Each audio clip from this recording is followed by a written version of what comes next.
Everyone, आज हम करेंगे त्रिवेदी युग के नेक्स्ट क्वेश्चंस। निम्न में से कौन सा विकल्प आचार्य महावीर प्रसाद द्विवेदी के संबंध में सही विकल्प है? छायावादी कविताएं लिखी, इन्होंने छायावादी कविताएं नहीं लिखी थी। प्रिया प्रवास की रचना, प्रिया प्रवास रचना इनकी नहीं है, वो अयोध्या सिंह उपाध्याय हरिऔध की है। खड़ी बोली का सबसे बड़ा महाकाव्य कहा जाता है। बालक उपयोगी साहित्य लिखा, नहीं। खड़ी बोली का परिष्कार किया। त्रिवेदी युग में खड़ी बोली का महत्व बढ़ गया था। समालोचना दर्श के शीर्षक से ऐसे ऑन क्रिटिसिज्म का अनुवाद किसने किया था?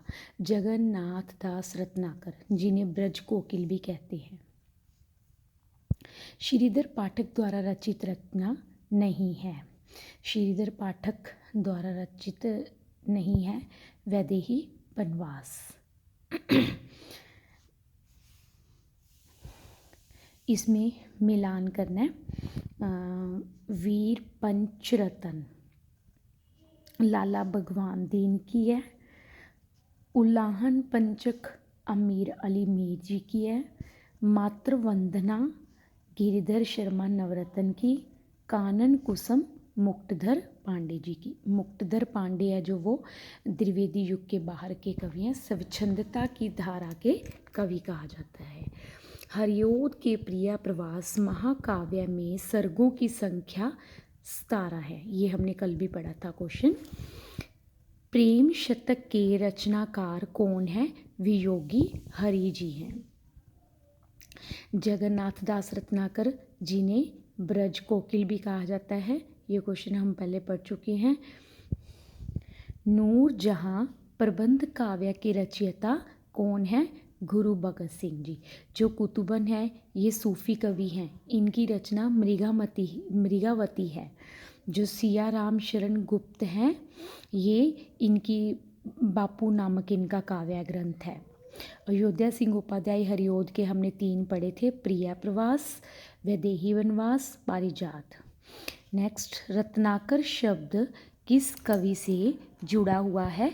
जगन्नाथ, जगन्नाथ दास रत्नाकर। रचना काल के अनुसार श्रीधर पाठक की निम्नलिखित रचनाओं का सही क्रम क्या है? एकांतवासी योगी, उज्जड़ ग्राम, श्रांत पथिक, सांध्य अटन। ये इन्होंने अनुवाद किए थे। जो एकांतवासी योगी है ये इन्होंने हरमिट गोल्ड स्मिथ की जो हरमिट रचना है ना, उसका अनुवाद किया था। उज्जड़ ग्राम ये डिटर्जेंट विलेज का था। श्रांत पथिक ये भी इन्होंने अनुवाद किया था। नेक्स्ट है गोल्ड स्मिथ की कृति ट्रैवलर का अनुवाद किसने किया था? श्रीधर पाठक जी ने। जो हमने पहले जैसे क्वेश्चन पढ़ा है, इन्होंने 2-3 रचनाओं का जो गोल्ड स्मिथ की रचनाएं थी उनकी रचनाओं का हिंदी अनुवाद किया था। गोल्ड स्मिथ की रचना ट्रैवलर का हिंदी अनुवाद इन्होंने श्रांत पथिक में किया था। और जो हरमिट थी उसका एकांतवासी जोगी हमने पहले क्वेश्चन में पढ़ा है। त्रिशूल उपनाम किसका है? गया प्रसाद शुक्ल स्नेही, ये भी स्वच्छंदता की धारा के कवि हैं। ब्रज कोकिल के नाम से कौन प्रसिद्ध हैं? ये मैंने आपको पहले भी बता चुकी हूँ। सत्यनारायण कविरत्न और जगन्नाथ दास रत्नाकर दोनों को ब्रज कोकिल कहा जाता है। इन दोनों में ब्रज भाषा में कविताएं रची। जो विद्यापति जी हैं उनको मैथिल कोकिल कहा जाता है। उद्धव शतक में कितने छंद हैं? 116 छंद है। ये जगन्नाथ दास रत्नाकर की रचना है उद्धव शतक। आचार्य शुक्ल के अनुसार स्वच्छंदतावाद के प्रवर्तक कौन है? स्वच्छंदतावाद के प्रवर्तक श्रीधर पाठक जी हैं। ये स्वच्छंदता की धारा के पहले कवि हैं। उद्धव शतक के रत्नाकार कौन है? हमने पहले पढ़ा जगन्नाथ दास रत्नाकर जी हैं। जगन्नाथ दास रत्नाकर की कौन सी रचना नहीं है? भ्रमर दूत। नेक्स्ट, हल्दी घाटी वीरस प्रधान प्रबंध काव्य है। ये श्याम नारायण पांडे जी का है।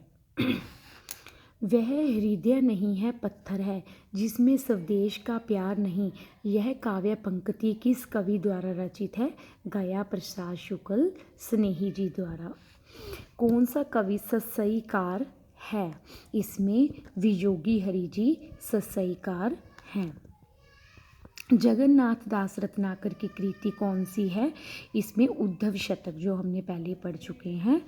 व्रज भाषा आधुनिक कालीन प्रसिद्ध कवि कौन से हैं? जगन्नाथ दास रत्नाकर जी। निम्न में से कौन सा काव्य ग्रंथ अयोध्या सिंह उपाध्याय हरिओध जी का है? ये है पद्म प्रसून। नेक्स्ट, कविता करके तुलसी न लसे, कविता लसी पा तुलसी की कला। तुलसीदास जी के लिए प्रशस्ति वचन इनमें से किसका है? ये अयोध्या सिंह उपाध्याय हरिओध जी का। रत्नाकर कृत उद्धव शतक जगन्नाथ दास रत्नाकर की रचना उद्धव शतक। यह किस भाषा में है? खड़ी बोली में। भारत भारती काव्य का प्रकाशन कब हुआ? 1912 में। ये मैथिली शरण गुप्त की रचना है। इसी से मैथिली शरण गुप्त को प्रसिद्धि मिली थी। इसी रचना से जब महात्मा गांधी प्रभावित हुए थे तो उन्होंने इन्हें राष्ट्र कवि की उपाधि भी दी थी। रचना काल के आरोही क्रम में सुव्यवस्थित वर्ण है। साकेत, यशोधरा, जय भारत, द्वापर। साकेत, जय भारत, द्वापर, यशोधरा, इसमें ये सभी रचनाएं मैथिली शरण गुप्त जी की हैं। इसमें आगे हम देखते हैं।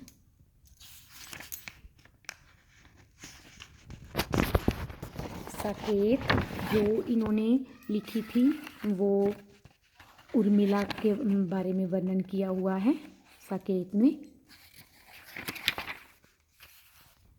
साकेत, यशोधरा, द्वापर, जय भारत। खड़ी बोली हिंदी का प्रथम महाकाव्य कौन सा है? इसमें प्रिया प्रवास अयोध्या सिंह उपाध्याय हरिओध जी का है। मोस्ट इम्पोर्टेंट क्वेश्चन है ये। ज्ञान राशि के संचित कोश का नाम साहित्य है। यह किस विद्वान का है? महावीर प्रसाद द्विवेदी जी। ज्ञान राशि के संचित कोश का नाम साहित्य है। इनके साहित्य को ज्ञान राशि का संचित कोश कहा है। इनमें से कौन सी रचना मैथिली शरण गुप्त जी की नहीं है? वैदेही वनवास, ये मैथिली शरण गुप्त जी की रचना नहीं है। यदि द्विवेदी जी न उठ खड़े होते, जैसे अव्यवस्थित व्याकरणिक विरुद्ध ऊट पटांग भाषा चारों ओर दिखाई पड़ी थी, उसकी परंपरा न रुकती। यह कथन किसका है? आचार्य रामचंद्र शुक्ल जी का। इन्होंने व्याकरण को महत्व दिया था, इन्होंने भाषा को व्यवस्थित किया था। सच्चा प्रेम वही है जिसकी तृप्ति आत्म बलि पर हो निर्भर। त्याग बिना निष्प्राण प्रेम है, करो प्रेम पर प्राण निशावर। यह राम नरेश त्रिपाठी जी की पंक्ति है। मैथिली शरण गुप्त कृत यशोधरा की विधा कौन सी विधा है? यह एक चंपू का रचना है। जकी उपनाम तखलुस से कौन प्रसिद्ध हिंदी कवि उर्दू में गजलें लिखता था? इसमें जगन्नाथ दास रत्नाकर जी। द्विवेदी युगीन रचनाओं में एक महाकाव्य नहीं है। जयद्रथ वध, ये इनका द्विवेदी युग का नहीं है, महाकाव्य नहीं है। यह एक खंड काव्य है। जो खंड काव्य होता है उसमें अलग अलग पार्ट्स होते हैं। उठ जाग मुसाफिर भोर भई, अब रैन कहाँ जो सोवत है, किस अवधि सम्राट कवि की रचना है? यह वंशीधर शुक्ल जी की रचना है। द्विवेदी युगीन कविता की प्रवृत्ति नहीं है किसमें? कल्पना का अतिरेक, इसमें कल्पना नहीं है। राष्ट्रीयता, इतिवृत्तात्मकता, नीति आदर्श, व्याकरणिक, ऐसे ही। द्विवेदी युगीन कविता के संदर्भ में कौन सा कथन गलत है? त्रिवेदी युगीन कविता में राष्ट्रीयता का अभाव है? नहीं, राष्ट्रीयता इनकी रचनाओं में है। द्विवेदी युगीन काव्य में नीति और आदर्श की प्रधानता है, ये हम पहले ही पढ़ चुके हैं। वर्ण्य विषयों को विस्तार दिया है, ये भी है। काव्य रूपों का प्रयोग हुआ है, ये भी है। डॉक्टर रसाल का ब्रज भाषा काव्य कौन सा है? उद्धव शतक। धारा तर धावन शीर्षक से कालिदास के मेघदूत का अत्यंत सरस पदवद अनुवाद निम्न में से किसने किया है? राय देवी प्रसाद पूरन जी ने। कविता प्रभावशाली रचना है जो पाठक या श्रोता के मन पर आनंददायी प्रभाव डालती है। यह विचार किसके हैं? आचार्य महावीर प्रसाद द्विवेदी जी के। कौन सा काव्य ग्रंथ मैथिली शरण गुप्त का काव्य ग्रंथ नहीं है? ये मानसी नहीं है। राम तुम्हारा चरित्र स्वयं ही काव्य है, कोई कवि बन जाए सहज संभाव्य है। यह किस कवि की रचना है? मैथिली शरण गुप्त जी की। किस प्रबंध काव्य की रचना इस उद्देश्य से हुई कि उर्मिला काव्य की उपेक्षिता नहीं रह जाए? इसमें साकेत, उर्मिला का वर्णन साकेत में किया था मैथिली शरण गुप्त जी ने। हिंदी के व्याकरण की शुद्धता, भाषा की सफाई का प्रवर्तक किसे माना जाता है? महावीर प्रसाद द्विवेदी जी। एकांतवासी योगी के रचयिता कौन है? श्रीधर पाठक जी हैं। द्विवेदी युग में समस्या पूर्ति का केंद्र कौन था? कानपुर था। कवि सम्राट की उपाधि किसे दी गई है? अयोध्या सिंह उपाध्याय हरिऔध जी को। गोल्डस्मिथ कृत हर्मिट डिटर्जेंट विलेज का हिंदी अनुवाद किसने किया था? श्रीधर पाठक जी ने। इनकी जो रचना है हर्मिट और डिटर्जेंट, हर्मिट का तो एकांतवासी योगी में किया था और जो डिटर्जेंट है विलेज, इसका इन्होंने उज्जड़ ग्राम में किया था। हिंदी में स्वच्छंदता शब्द का सर्वप्रथम प्रयोग किसने किया था? मुक्तधर पांडे जी ने। किस साहित्यकार ने राष्ट्र मातृभूमि को सगुण मूर्ति सर्वेश की कहकर इसकी वंदना की है? मैथिली शरण गुप्त जी ने। प्रकाशन वर्ष के अनुसार मैथिली शरण गुप्त की रचनाओं का सही कालक्रम किस विकल्प में है?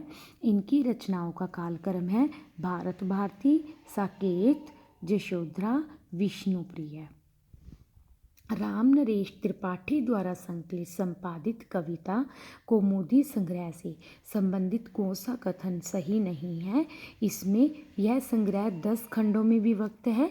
नहीं, यह 10 खंडों में विभक्त नहीं है, 8 खंडों में है। चींटी से लेकर हाथी पर्यंत पशु, भिक्षु से लेकर राजा पर्यंत मनुष्य, बिंदु से लेकर समुद्र पर्यंत जल, अनंत आकाश, अनंत पृथ्वी, अनंत पर्वत, सभी पर कविता हो। इस कथन किस विद्वान का है? महावीर प्रसाद द्विवेदी जी का। भारत भारती रचना का क्या उद्देश्य था? अतीत से प्रेरणा ग्रहण करना, वर्तमान को सार्थक करना, भविष्य का निर्माण करना। Thank you.